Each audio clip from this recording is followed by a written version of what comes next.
Bien, ahora sí, estamos grabando. Bien.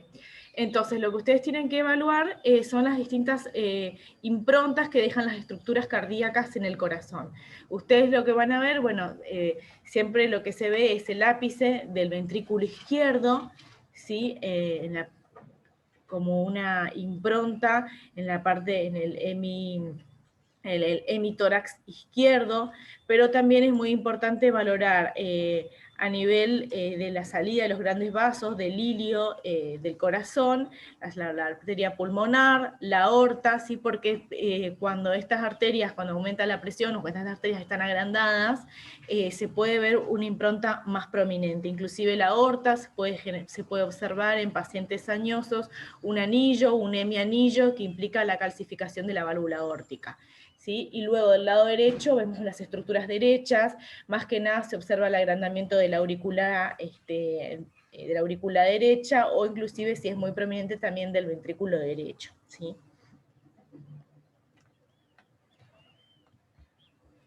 Ahora no lo puedo pasar.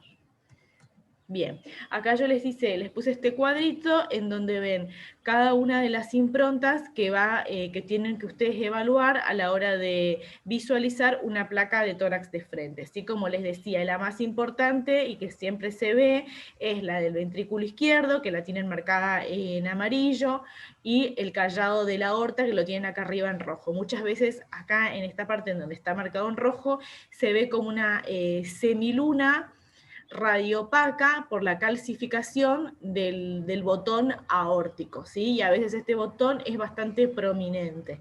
Y luego ven la aurícula derecha, la cava más abajo, la aurícula derecha, lo que corresponde a la aorta ascendente y la cava superior, ¿sí? En el medio la columna vertebral y bueno, luego ambos campos pulmonares.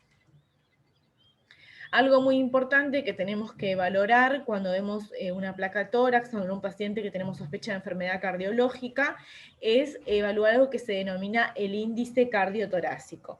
El índice cardiotorácico, ¿cómo lo medimos? Trazamos una línea imaginaria, una línea vertical en el lugar en donde está la columna vertebral. Luego de esta línea imaginaria trazamos otra línea, pero esta vez horizontal, que va de lado a lado, que llega hasta ambos senos costofrénicos, ¿sí? O sea, ocupa todos los vértices pulmonares. Y luego establecemos cuánto mide de esto, restamos a lo que mide en la línea larga solamente la silueta cardíaca. Ahí les hice un cuadrito, ¿sí? Cuando este número es mayor a 0.5, entonces estamos hablando de una cardiomegalia, o sea, un aumento de la silueta cardíaca, ¿sí? Por probablemente un agrandamiento de cavidades derechas o izquierdas. Más frecuentemente lo que produce cardiomegalia es el agrandamiento de las cavidades izquierdas, ¿sí? Bien, y como yo les decía antes, es muy importante cuando valoramos una placa de tórax que lo posible esta sea una teleradiografía de tórax. Para esto el paciente, como les decía yo, tenía que estar parado en inspiración máxima. Muchas veces cuando valoramos pacientes en la guardia se hacen las radiografías con equipos portátiles debido a la imposibilidad de poder trasladar al paciente hacia el lugar en donde se realizan los rayos. Entonces el paciente se encuentra en decúbito supino y se utilizan equipos portátiles que toman la radiografía de tórax. Hay determinadas muestras, ¿sí? Que acá se las puse, que nos van a enseñar o ayudar a discernir si es realmente una teleradiografía de tórax, si el paciente estuvo parado, o es si el paciente se hizo la radiografía en decúbito supino, ¿sí? En general, cuando el paciente está de pie, se pueden llegar a ver 9 a 10 arcos costales, o sea, se ve bien desplegada la parrilla costal, a diferencia cuando el paciente está acostado, ¿sí? También se ven las clavículas más bajas, como es el caso de la imagen de la izquierda, ¿sí? Y otra cosa importante es que vemos el estómago, como ustedes saben, está vacío, en general está vacío, y se ve la burbuja aérea que corresponde al área del estómago, que generalmente cuando el paciente está acostado no se llega a observar. Y otra cosa es que en paciente en decúbito supino se ve como que si fuese un relativo ensanchamiento, no sé si ustedes se pueden dar cuenta, comparar acá la imagen de la izquierda y la derecha, un relativo ensanchamiento del mediastino. No es que el mediastino esté ensanchado, pero al estar el paciente en decúbito supino da esa imagen, ¿sí? Esto para que ustedes tengan en cuenta para poder evaluar si realmente es una radiografía hecha en guardia o con el paciente en decúbito o una teleradiografía de tórax. Otra cosita que es un pequeño truco, lo que ven es, si ven acá estas estructuras en la imagen de la derecha, ¿sí? Estas estructuras redonditas, radiopacas, que esto corresponde a la conexión de los electrodos, ¿sí? Que se conecta al paciente el electrodo monitor, no sé si lo llegan a ver, acá arriba, ¿sí? Así que bueno, y esta es una clasificación, se las puse para que se utilizaba antes, ahora actualmente no se utiliza, pero por las dudas para que la tengan, los distintos grados de cardiomegalia. Como les dije, cuando hay una relación entre el tórax y el corazón, luego que medimos cuánto mide cada uno, más del 50%, entonces hablamos de cardiomegalia, ¿sí? Cuando el borde izquierdo del corazón directamente llega a hacer contacto con la parrilla costal, es una cardiomegalia bastante importante, se habla de cardiomegalia de grado 4. Y en el medio están las diferentes el grado 2 y el grado 3, ¿sí? Pero con que ustedes, cuando al clasificar, al evaluar la radiografía, puedan decir si tiene el índice cardíaco aumentado o no, con eso ya prácticamente es suficiente, ¿sí? Esto se los dejo para información adicional. Bien. Y acá, ¿qué les parece? Acá tenemos una radiografía de tórax, que ven que hay un ensanchamiento, una cardiomegalia, donde hay aumento de la silueta cardíaca expensa de la parte derecha y de la parte izquierda. Esto es la típica imagen, que lo van a ir a leer en los libros, como imagen en botellón, que se debe a un derrame pericárdico. En este caso es un derrame pericárdico severo, ¿sí? Hay mayor cantidad de líquido a nivel del saco pericárdico y es muy típica esta imagen, ¿sí? Ensanchamiento a expensas de aumento tanto de las partes derechas como de las cavidades izquierdas. Otra muestra para que tengan, ¿sí? Bueno, en la imagen de la izquierda no se ve muy bien porque está muy penetrada, pero en la imagen de la derecha, lo que pueden ver que les está marcando las flechas es una imagen radiolúcida, que en este caso corresponde a la válvula mitral y el aparato subvalvular mitral, que tiene calcificación, entonces lo que pueden ver es este tipo de imagen, ¿sí? Que está muy calcificada. Otro ejemplo, que es lo que les decía yo anteriormente, que está marcando las flechitas de la imagen de la izquierda, un botón aórtico calcificado y prominente. Ven que tiene como una imagen en semiluna donde se ve una calcificación a nivel de la válvula aórtica, ¿sí? Y luego en la imagen de la derecha, si ustedes pueden observar que hay un mediastino bastante ensanchado, con una impronta de la aorta muy importante, ¿sí? Esto corresponde a un aneurisma de aorta torácica en este caso, ¿sí? Más ejemplos. En este caso lo que pueden ver es un infarto de miocardio antiguo en la imagen de la derecha y ven una calcificación en una arteria coronaria. Esto es muy raro de ver, ¿sí? Pero es muy interesante, por eso se ve esa imagen hiperrestringente en donde estaría la arteria. Y luego, a nivel de está aumentadas las cavidades izquierdas, por eso se ve un agrandamiento de la silueta cardíaca por las cavidades izquierdas, ¿sí? Un aneurisma apical del ventrículo izquierdo tiene este paciente. Bien, más imágenes, tenemos este caso de la imagen de la izquierda, donde tenemos un aumento de la trama vascular, ¿sí? Que está muy reforzada, la trama vascular. Este es el caso de un paciente que presenta hipertensión pulmonar. Y luego la típica imagen de redistribución de flujos, ¿sí? En un paciente con insuficiencia cardíaca, que puede ser perfectamente un paciente que tiene un edema agudo de pulmón, ¿sí? Que tiene una redistribución ilio-fuga, que sale del ilio y se dirige generalmente hacia los vértices o campos medios pulmonares, ¿sí? Más ejemplos, acá tenemos ejemplos de un paciente que tiene colocado un marcapasos, se pueden ver los cables del marcapasos, ¿sí? Bueno, implantes mamarios, también para que tengan una idea de cómo se ve, que es muy frecuentemente lo vemos. Nuevamente acá en la imagen de abajo del marcapasos, estos serían los dos catéteres del marcapasos, uno va hacia la aurícula derecha y otro va hacia el ventrículo derecho. Y este que tenemos acá es un paciente que tuvo en la acá abajo, a la derecha, una cirugía cardíaca y se ven los hilos en el esternón, que son las suturas que se utilizaron para sellar el esternón luego de la cirugía. No sé si los llegan a apreciar. Bien, hasta acá estamos con radiografía de tórax. Vamos ahora a otro método complementario que es la ecocardiografía.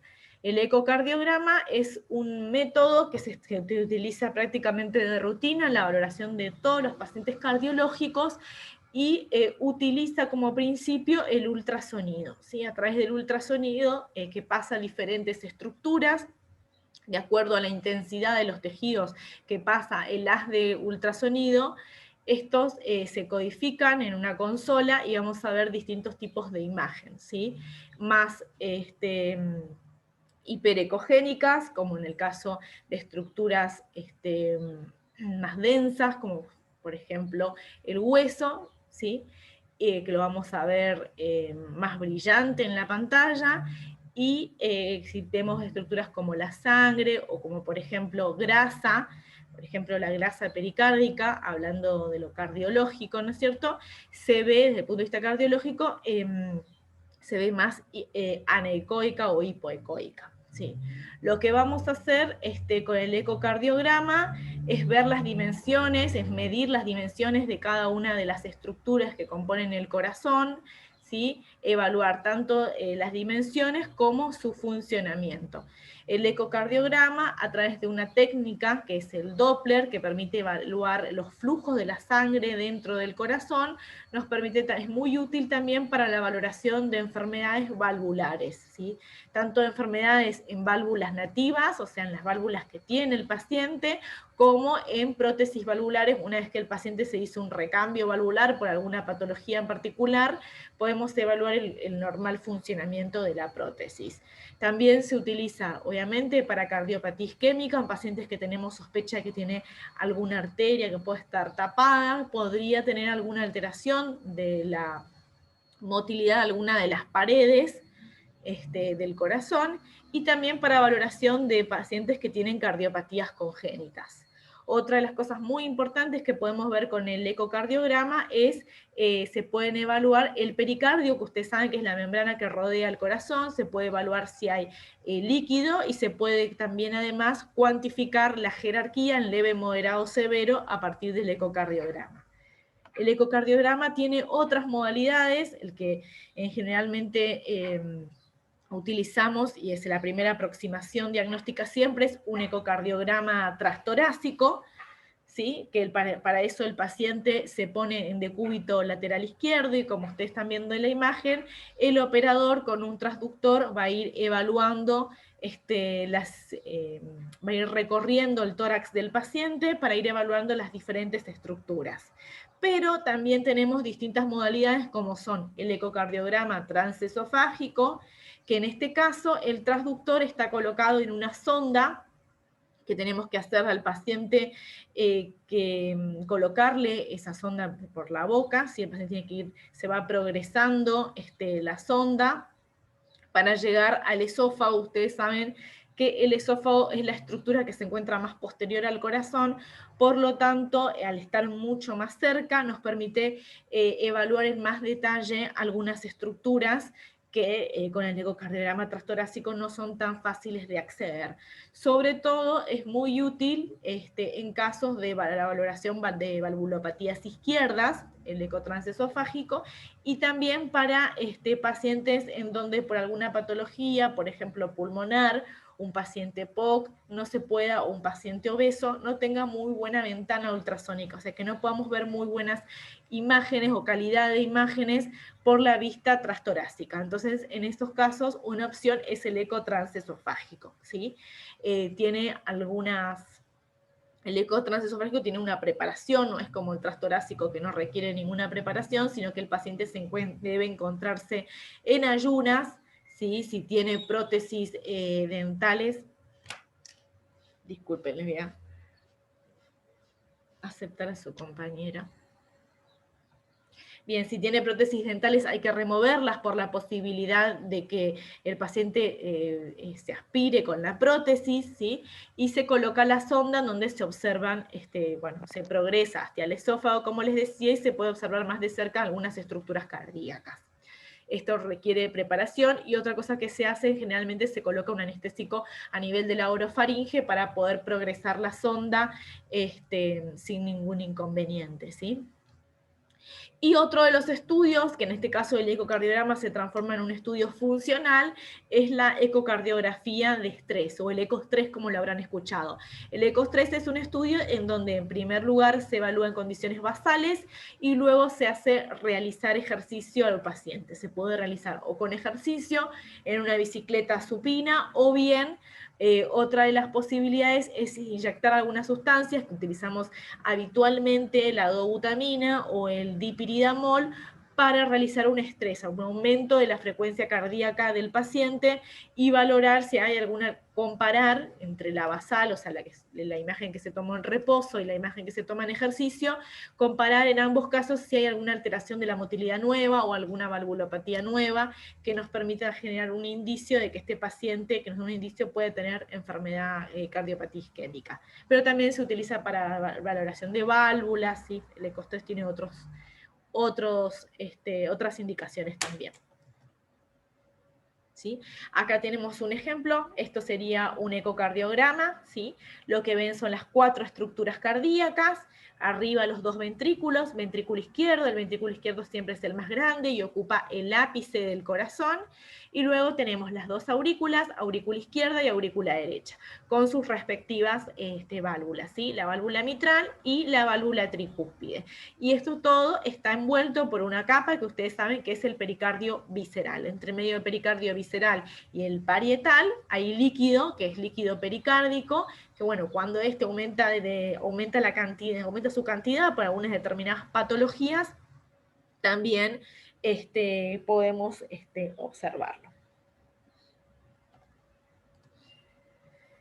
Bien, esa era una imagen, ¿sí?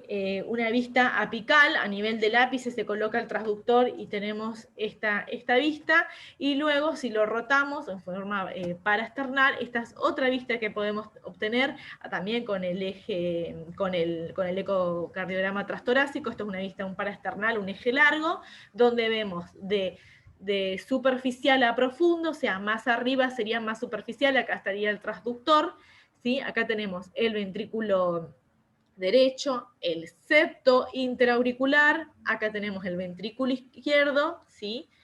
La válvula aórtica, acá vemos la válvula, y acá vemos la aurícula izquierda y la válvula mitral, ¿sí? Esta sería la pared inferior del corazón. ¿Sí? Bien, más estructuras. Este es el mismo eje paraesternal que les había mostrado en la filmina anterior. Vemos las mismas estructuras, ventrículo derecho, izquierdo y aurícula. Y esta es una rotación, nuevamente, otra rotación del transductor, en donde vemos el ventrículo izquierdo cortado en forma transversal. Y en este caso acá vemos la válvula mitral, ¿sí?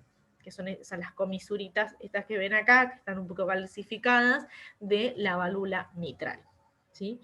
Más vistas, bueno, en la vista de 4 cámaras que ya le mostré en la filmina anterior, y luego acá el operador colocó algo que se llama Doppler, ¿sí? que permite la valoración de los flujos intracardíacos. Por convención, todos los flujos rojos son los flujos que se acercan al transductor y los flujos que vemos en color azul son los flujos que se alejan del transductor. Entonces, con el Doppler podemos realizar una valoración de los flujos, ¿sí? Muy importante para evaluar las válvulas, para ver si tienen alguna insuficiencia, alguna estenosis, tanto las nativas como ya le dije, si tienen alguna prótesis valvular, evaluar su correcto funcionamiento.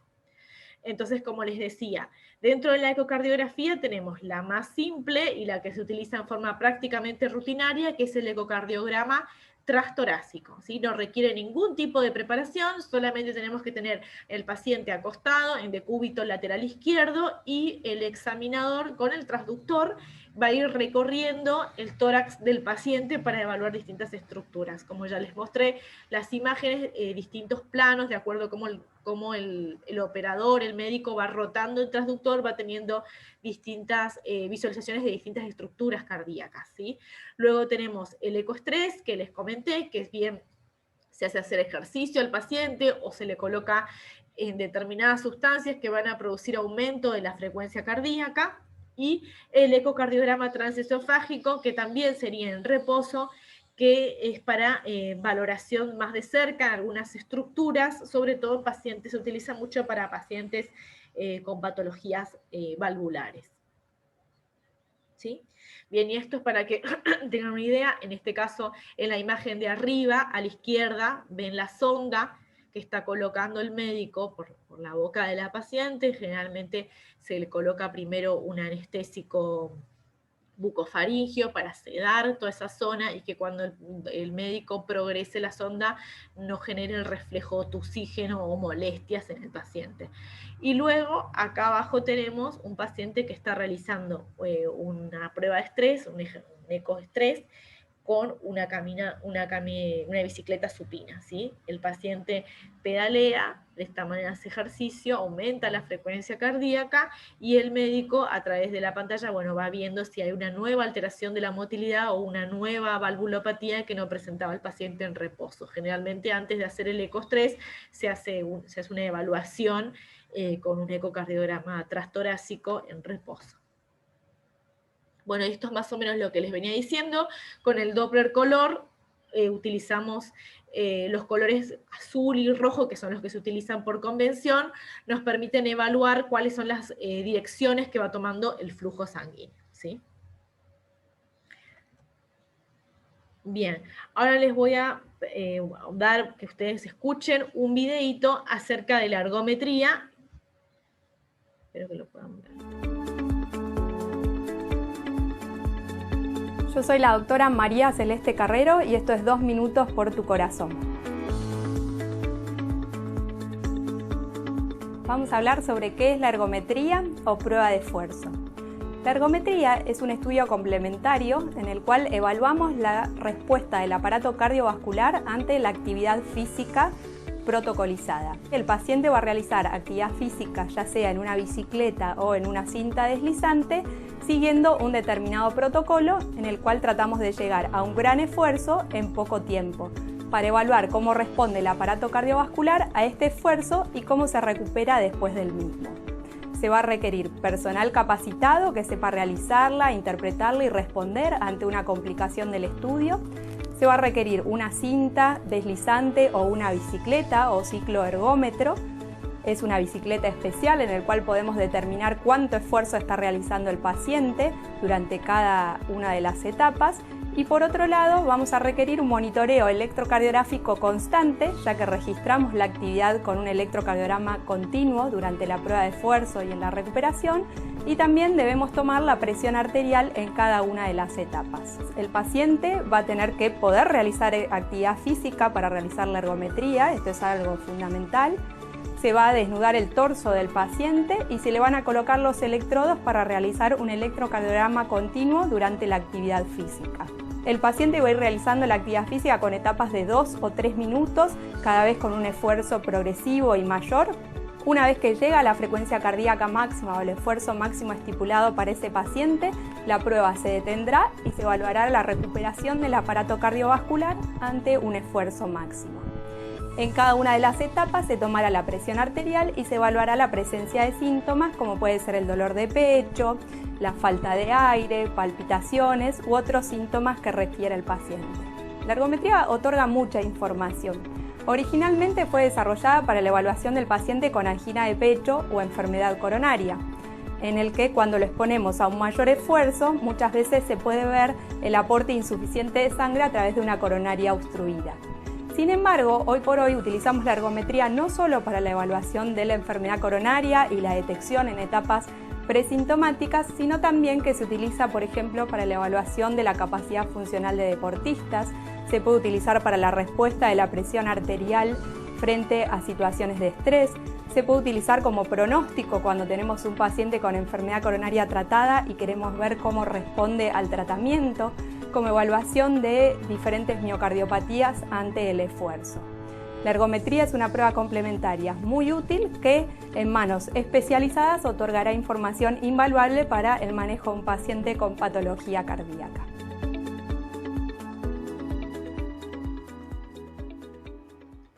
Bien, más o menos ahí la doctora les explicó cómo se hace una ergometría, en qué consiste, cuáles son los requisitos, con qué elementos debemos contar para poder realizar una ergometría. ¿Alguna consulta con respecto a la ergometría o podemos seguir?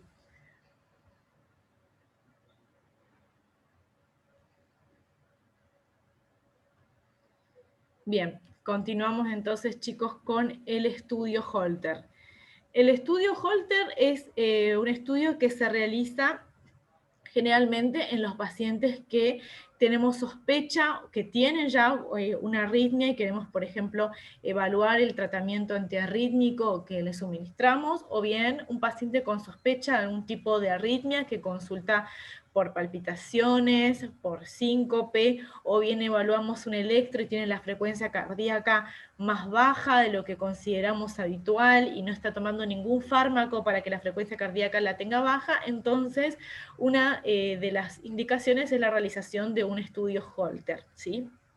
En el estudio Holter, esto, ¿cómo se realiza? Se coloca transductores como que si fuera electrodos, como que si vamos a hacer un electrocardiograma en los mismos lugares donde se realiza un electro, y estos electrodos están conectados mediante cables a un equipo, a una grabadora que va a tener el paciente como bandolera o como un cinturón durante 24 horas. También en algunos casos se puede sensibilizar la prueba y extenderla por hasta inclusive 48 horas.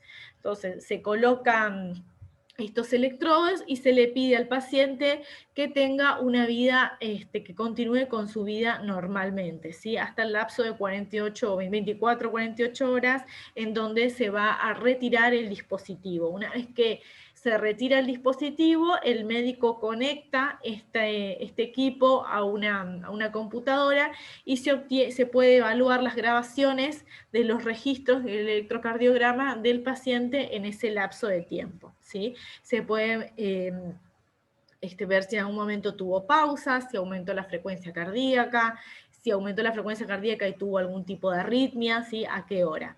Para esto, el paciente, otra cosa muy importante que les dije, además de conectarle el equipo, se le da un papel que es un diario, en donde el paciente tiene que registrar, por ejemplo, a qué hora está caminando, si está comiendo, si se acuesta a dormir una siesta o si hace algún tipo de actividad física.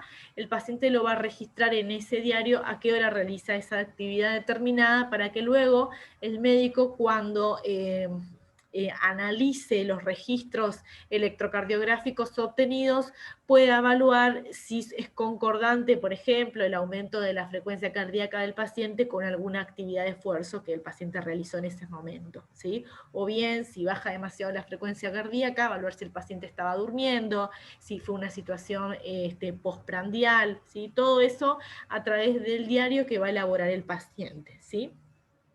También se utiliza en algunos casos, para controlar dispositivos como cardiodesfibriladores implantables o bien marcapasos.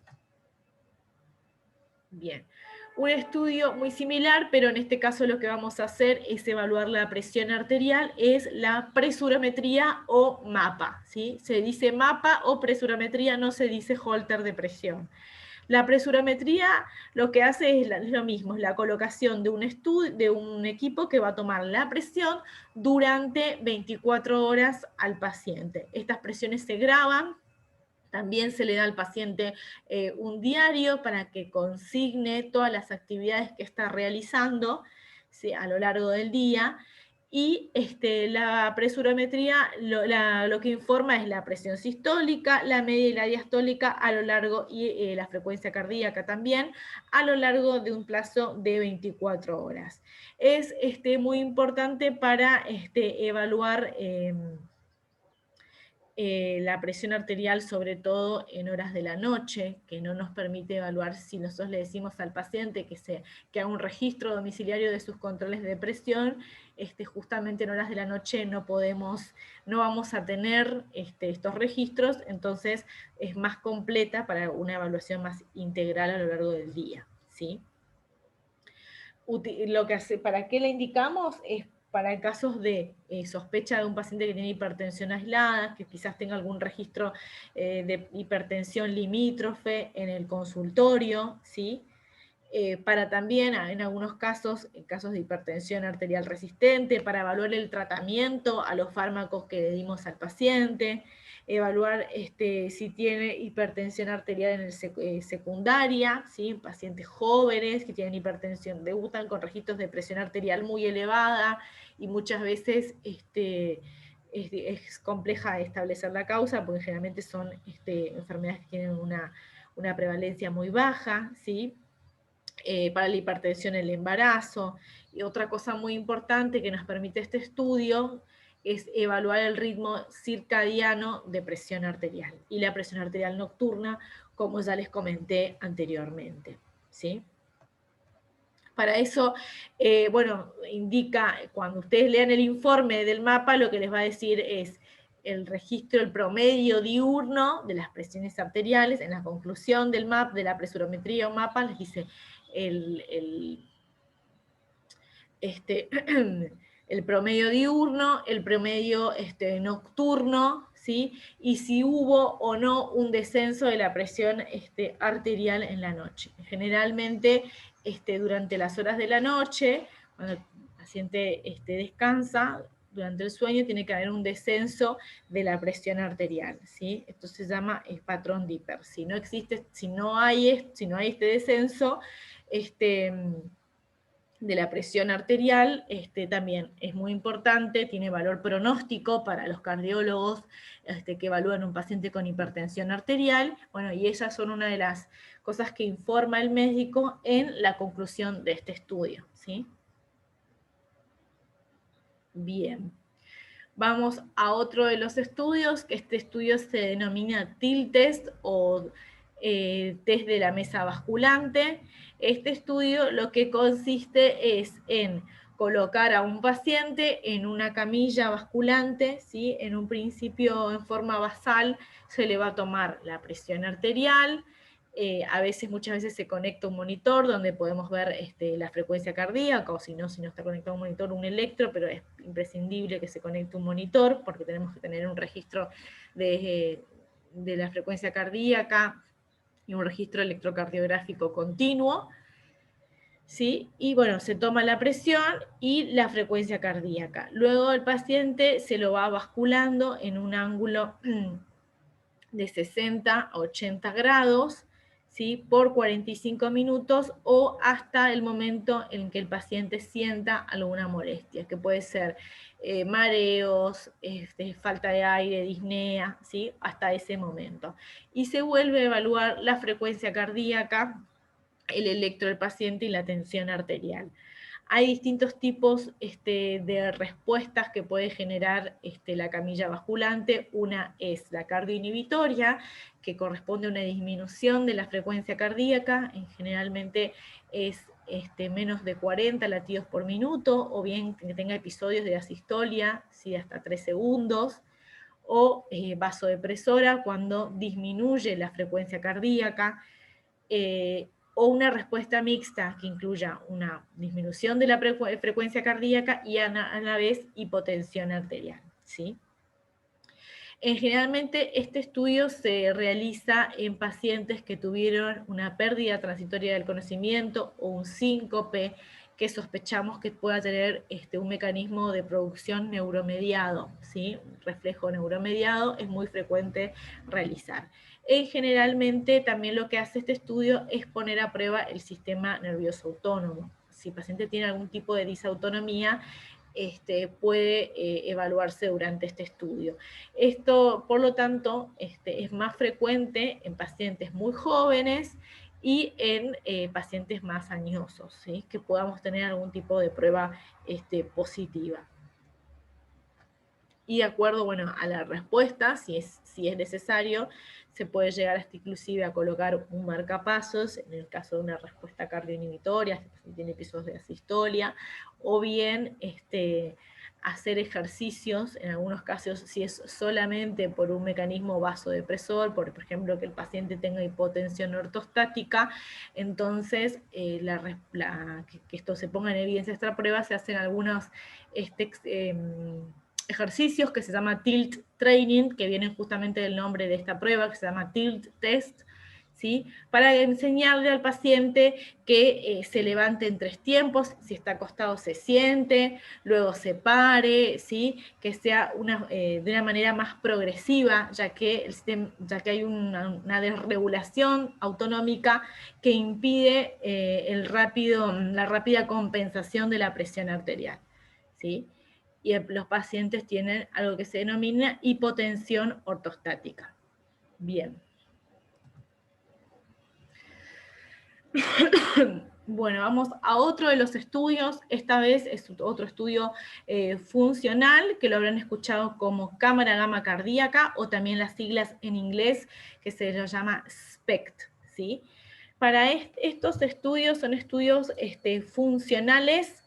Se utiliza, en este caso, radioisótopos, lo que estamos utilizando, lo que se está utilizando actualmente en el país es el tecnesio 99, o también otro de los fármacos, pero actualmente ya no tiene tanta utilización, es el talio 201, ¿sí? ¿Qué consiste en esta prueba? Esta prueba consiste en se hace al paciente realizar esfuerzo físico, ¿sí? Que puede ser lo mismo mediante una bicicleta, como vimos en la ergometría, o mediante también una cinta deslizante. Se le hace al paciente realizar esfuerzo físico y luego se le coloca esta sustancia, se le inyecta esta sustancia radioactiva al paciente, que es el tecnesio, bien, o el talio. Pero actualmente usamos tecnesio 99. Esta droga, este radiofármaco, lo que va a hacer es ingresar a la mitocondria del miocito que está metabólicamente activo, del miocardio que está vivo, ¿sí? Y se impregna y queda en el miocito. Una vez que el paciente, bueno, está realizando la actividad física, lo que la hiperemia que produce el aumento de la frecuencia cardíaca y la hiperemia hace que este radiotrazador se distribuya en todas las células cardíacas. Una vez que el paciente realizó el ejercicio, se lo coloca en una cámara gamma, que es como lo que ustedes están viendo acá en la figura de acá arriba, y se obtienen distintas imágenes. Este equipo rota y obtiene diferentes cortes, ¿sí? Longitudinales, horizontales y verticales, que son los cortes que ustedes ven acá abajo, ¿sí? Estos que son redonditos son cortes transversales del corazón, luego cortes longitudinales y luego cortes verticales. Y también se toman imágenes en reposo. El paciente se transforma de esta manera en un ente emisor de radiación que va a captar la cámara gamma. Y a través de los diferentes cortes vamos a obtener estas imágenes. Ustedes lo que ven arriba, que dice S y R en las imágenes del resultado de la cámara gamma, S es en estrés, son las imágenes obtenidas en estrés, y R son las imágenes obtenidas en reposo. Y ahí se compara si el radiotrazador se captó de igual manera en el ejercicio y en el reposo. Si el miocardio captó de igual manera el radiotrazador en ambas situaciones, es un paciente que evidentemente no tiene isquemia, ¿sí? Pero si capta durante el reposo, pero luego no capta durante el ejercicio, entonces estamos hablando que probablemente tenga isquemia en ese territorio particular, que puede ser la cara inferior, la cara anterior, la cara lateral del corazón, en donde no llegó el radiotrazador es porque el paciente sufre en ese sector isquemia miocárdica. Y otra de las posibilidades, por ejemplo, en un paciente que sufrió un infarto de miocardio, es que el radiotrazador, como no hay célula miocárdica viva, no capte el radiotrazador ni en reposo ni durante el ejercicio. ¿Sí? Entonces, esa área es un área que está necrótica y también la podemos visualizar, diferenciar mediante este estudio que es la cámara gamma. ¿Sí? También la cámara gamma sirve para evaluar los volúmenes cardíacos. Cuando vean una cámara gamma, además de decirles si tiene isquemia o no y en qué sector tiene isquemia, les va a decir cuáles son los volúmenes ventriculares. Por lo tanto, podemos evaluar, así como les decía en el eco, que vemos los diámetros de las distintas estructuras. Acá se ven los volúmenes del ventrículo izquierdo, obtenidos tanto en reposo como durante el esfuerzo. Podemos ver si hay una dilatación de las cavidades, lo cual es mal pronóstico en un paciente que tiene cardiopatía isquémica. También podemos evaluar mediante una función que es el gatillado, que se llama gated expect, podemos evaluar si hay, cómo es la función del ventricular izquierda, si está deprimida, se puede evaluar la fracción de eyección. ¿Sí? Para todo esto sirve la cámara gamma, ¿sí? No tanto también para pacientes entonces que tenemos sospecha de enfermedad coronaria, es un estudio funcional, así como les comentaba el ecoestrés, pero también sirve para pacientes que ya tuvieron un infarto como estudio pronóstico para valorar cuál es la magnitud del área que está comprometida, la magnitud del área que está infartada, ¿sí? Seguimos con otro estudio. Este estudio es la resonancia cardíaca. La resonancia cardíaca es un estudio de imágenes que me permite evaluar la anatomía del corazón, muy útil también para casos de pacientes, para sospechas de cardiopatías congénitas. También permite evaluar a través de la inyección de algunas sustancias si hay isquemia, si hay necrosis o si hay viabilidad de las células, porque permite caracterizar el miocardio, ¿sí? Si es miocardio, si es fibrosis, permite una caracterización tisular. La resonancia cardíaca es un estudio que no tiene ningún tipo de preparación, se realiza en relativamente poco tiempo. Es un estudio que, bueno, que quizás tenemos que alertar a los pacientes que sean claustrofóbicos, porque el paciente se lo coloca una cámara que está cerrada, que está sellada, entonces pacientes claustrofóbicos puede resultar muy molesto. Y estas que ustedes ven acá a la derecha son las imágenes que se obtienen de la cámara. Ay, bueno, acá hay otro. Que se obtienen de la resonancia magnética. También estas imágenes se suman y se pueden hacer videos, donde también otra de las cosas que permite la resonancia, aparte de evaluar las dimensiones de cada una de las estructuras que componen el aparato cardiovascular, es evaluar la función ventricular y si hay dilatación de algunas estructuras, también es un método muy útil para la valoración, ¿sí? Es un estudio que lleva poco tiempo. Tiene como contraindicaciones pacientes que tienen colocados prótesis metálicas de cualquier tipo, ¿sí? Algunos marcapasos, o ahora ya hay marcapasos que pueden hacerse resonancia, pero en general la mayoría de los marcapasos, pacientes que tengan marcapasos, están contraindicados ingresarlos a un resonador o cardiodefibriladores implantables, ¿sí? O algún tipo de prótesis, porque lo que hace justamente este equipo es calentar los núcleos de hidrógeno, y esto podría generar el desprendimiento de alguna prótesis, puede resultar muy peligroso. Entonces, esa sería una de las contraindicaciones, ¿sí? Bien. Y otro de los estudios también que utilizamos en cardiología es la tomografía computada. La tomografía computada, ustedes saben, utiliza rayos X.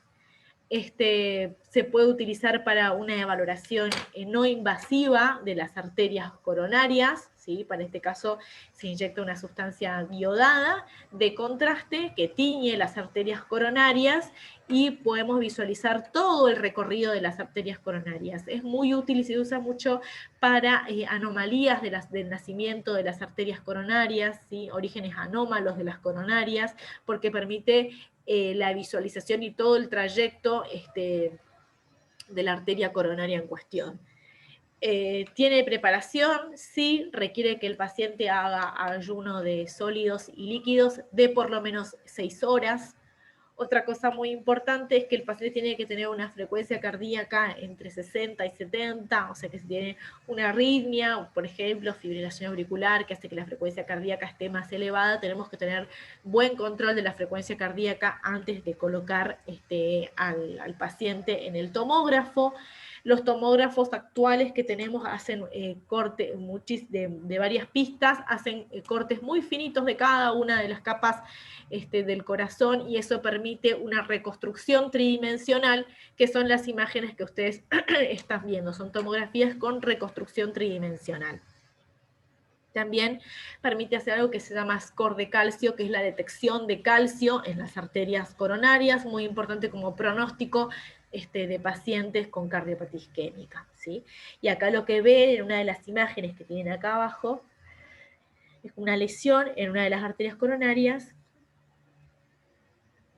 que esto es una cinecoronariografía en concordancia con una lesión que se ve acá en la TAC multislice, ¿sí? Bien. Se usa mucho, no tanto en nuestro medio porque es un estudio bastante costoso, pero se usa mucho para pacientes que tienen bajo pretest de enfermedad coronaria, que significa pacientes que quizás sean jóvenes, no tengan factores de riesgo cardiovasculares y concurran a la guardia, por ejemplo, continuamente o presenten múltiples episodios de dolor precordial. Entonces, un estudio que se suele pedir es una tomografía multislide, de las arterias coronarias. Entonces, con esto podemos evaluar ya si estas coronarias son normales o no lo son, ¿sí? O si tiene alguna malformación que pueda producir también el dolor de pecho que tiene el paciente.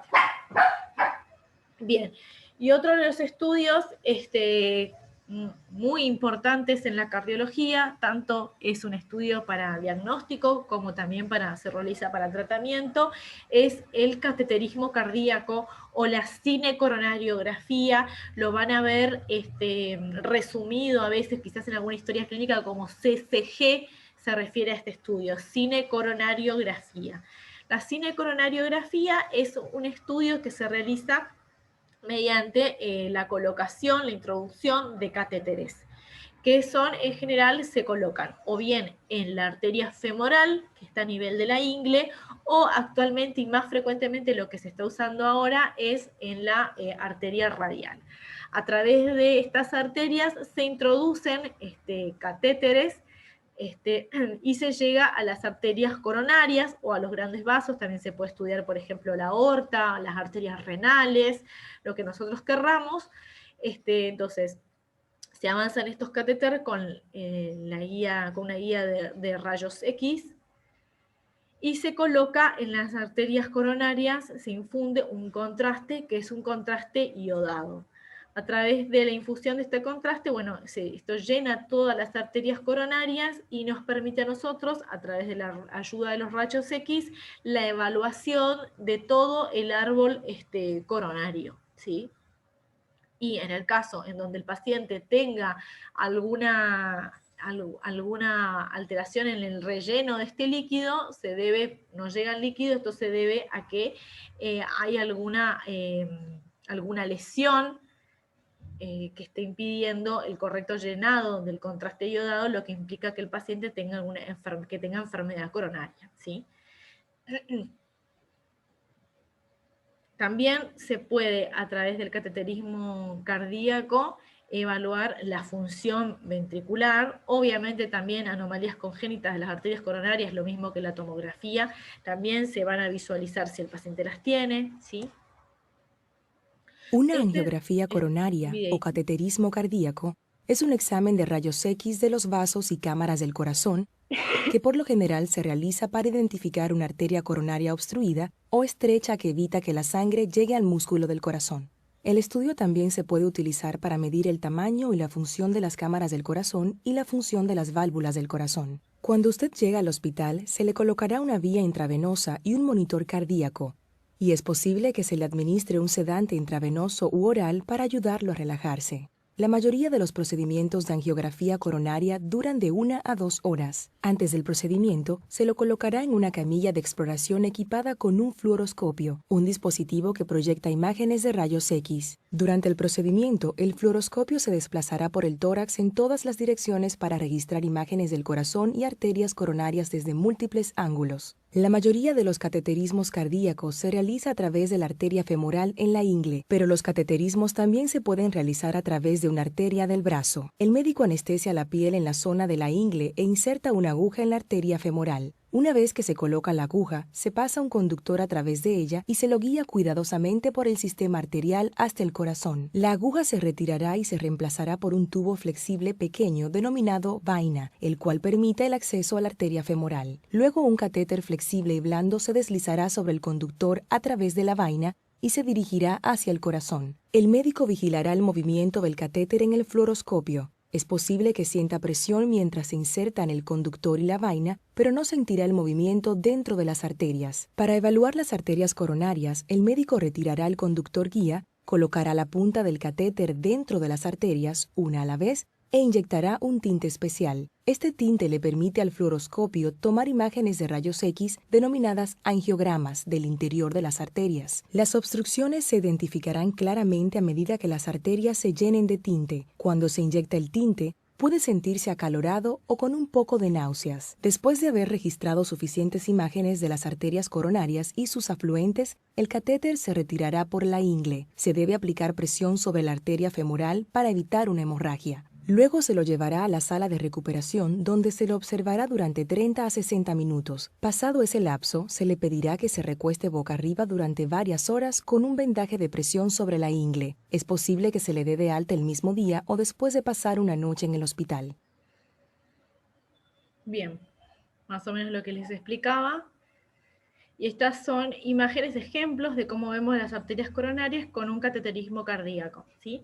Acá en la imagen de arriba a la izquierda, este es el tronco de la arteria coronaria izquierda. Ustedes saben que del tronco de la coronaria salen dos arterias muy importantes. Una es la arteria descendente anterior. Ay, se me perdió acá. Esta es la arteria descendente anterior, luego tenemos la arteria circunfleja, que también sale del tronco de la arteria coronaria izquierda, y luego tenemos la arteria coronaria derecha. ¿Sí? Acá vemos otra vista, que vemos la descendente anterior y vemos marcados con puntitos.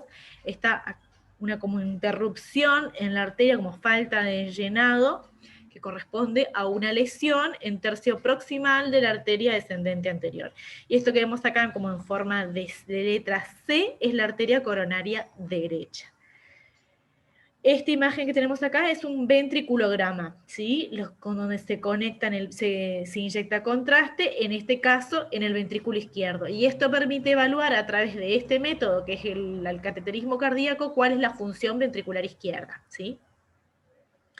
Acá abajo tenemos otro ejemplo, acá que dice, en la imagen que dice B, en este caso tenemos una lesión a nivel de tercio medio de la arteria coronaria derecha. Así es como se ve cuando tenemos una lesión. Se puede ver un flujo más finito o bien una interrupción directamente del flujo, como que si estuviera cortado, como si tuviera un hachazo, es en donde no llega el contraste por alguna placa que esté obstruyendo el correcto pasaje del mismo, ¿sí? Bien, ¿alguna duda con cateterismo? Seguimos con estudio electrofisiológico. En el cateterismo también, acá lo estamos viendo como método diagnóstico, pero es el mismo procedimiento que se realiza en donde, además de visualizar las arterias coronarias, en caso de un paciente que está cursando con un infarto, lo que se hace es se coloca, se emplaza el stent en la arteria que está lesionada, ¿sí? Bien. Y por último tenemos el estudio electrofisiológico. Este estudio permite evaluar a pacientes que tienen arritmias cardíacas, ¿sí? Es un estudio que es lo mismo que el cateterismo, se realiza en la sala de hemodinamia porque hay que invadir, en este caso no arterias, sino venas del paciente para llegar al corazón. Y se usan pacientes que tienen ya diagnósticos de arritmias o queremos evaluar a ver si tiene alguna arritmia, poner a prueba el sistema de conducción cardíaco. Entonces se colocan entonces catéteres que se va guiando, como en el caso del cateterismo, con rayos X, se va guiando el avance del catéter y se llega al corazón, ¿sí? Y se miden cuál es a nivel del nódulo sinusal, auriculoventricular, de las de His-Purkinje, ¿sí? Se va evaluando cómo está funcionando el sistema de conducción. Todo el tiempo se ve un electro, que es como ustedes ven acá abajo, a la derecha, en un monitor, la actividad cardíaca continuamente.